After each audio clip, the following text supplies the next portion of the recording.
فاسألوا أهل الذكر إن كنتم لا تعلمون.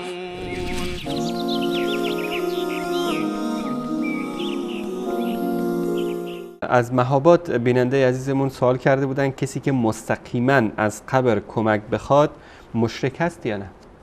بله، کسی که مستقیما از قبر، صاحب قبر طلب در واقع استعانت بکند، استغاثه بکند، این در واقع مشرک است و معروف ترین دلیلش که همه حفظن این دلیل آیه قرآن کریم است، سوره فاتحه، ایاک نعبد و ایاک نستعین، یعنی فقط و فقط ایاک نستعین، یعنی فقط و فقط از تو ما طلب کمک میکنیم، خصوصا در مواردی که کسی غیر از الله توان این رو نداره که به داد انسان برسه. پس بنابراین استمداد از غیر الله، طلب کمک کردن از غیر الله را، مرده را یا کسی دیگر را به